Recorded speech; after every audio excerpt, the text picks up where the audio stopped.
Hi కవిత ma'am. Hi Muskan, ఏం సంగతి? Family planning operation గురించి కొన్ని డౌట్స్ ఉన్నాయి మ్యామ్, ఇప్పుడు అడగొచ్చా?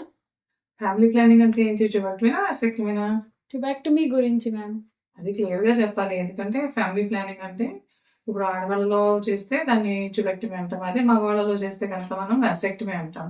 సో ఇప్పుడేంటి మీ డౌట్ ఏంటి? మ్యామ్, ట్యుబాక్టమీ సర్జరీ చేయించుకుంటే పీరియడ్స్ ఇరెగ్యులర్ అవుతాయా? ఇర్రెగ్యులర్ అంటే పీరియడ్స్ సరిగ్గా రాకపోవడమనా? Yes ma'am. Okay. So tubectomy చేయించుకున్నప్పుడు కొంతమందిలో మాత్రం పీరియడ్స్ ఇర్రెగ్యులారిటీ కనిపిస్తుంది. అంటే పీరియడ్స్ కొంచెం డిలేడ్‌గా వస్తూ ఉంటాయి. మా మోస్ట్‌లీ బట్ ఏంటంటే అది పర్మనెంట్ చేంజ్ ఏం కాదనమాట. కొన్ని రోజులు అలా ఉండి తర్వాత రెగ్యులర్ అయిపోతూ ఉంటాయి. పీరియడ్స్ ఇరెగ్యులర్ అవ్వడానికి రీజన్ ఏంటి మ్యామ్? సో మనం పీరియడ్స్ ఇర్రెగ్యులర్‌గా రావడానికి ఒక 2 రీజన్స్ చెప్పొచ్చనమాట. సో ఏంటంటే ఫస్ట్ థింగ్ ఏంటంటే tubectomy itself is a surgery. So surgery అనంగానే ఎలాగైనా తెలియకుండా కొంచెం భయం ఉంటూ ఉంటది కదా! సో దానివల్ల వచ్చే స్ట్రెస్ కూడా ఒకసారి హార్మోన్స్ అనేవి డిస్టర్బ్ అవుతూ ఉంటాయనమాట.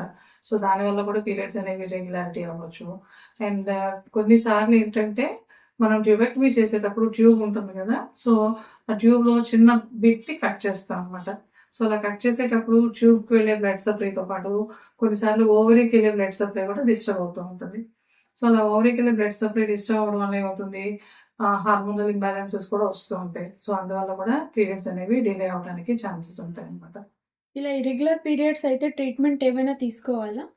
ట్రీట్మెంట్ అంతగా ఏం అవసరం ఉండదు. ఎందుకంటే యూజువల్‌గా ఒక 2-3 మంత్స్‌లో ఈ ఇర్రెగ్యులారిటీ అనేది క్లియర్ అయిపోతూ ఉంటుంది. మోస్ట్‌లీ ఎందుకంటే ఈ 2-3 మంత్స్‌లో పేషెంట్స్ సెటిల్ అవుతారు కదా! వాళ్ళకున్న స్ట్రెస్ అవన్నీ తగ్గుతాయి. సో, ఆటోమేటిక్‌గా హార్మోనల్ ఇంబాలెన్సెస్ కూడా తగ్గిపోతూ ఉంటాయి కదా! సో, పీరియడ్స్ రెగ్యులరైజ్ అవుతూ ఉంటాయి.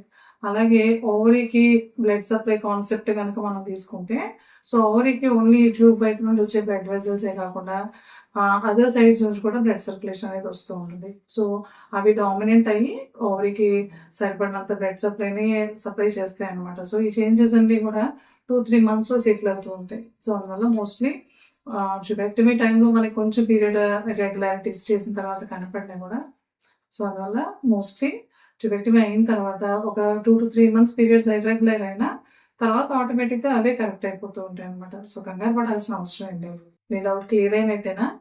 మ్యామ్, ట్యుబాక్టమీ గురించి ఇంకొన్ని డౌట్స్ ఉన్నాయి, అడగొచ్చా మ్యామ్? ఇంకా డౌట్సా? సరే చెప్పేంటవి?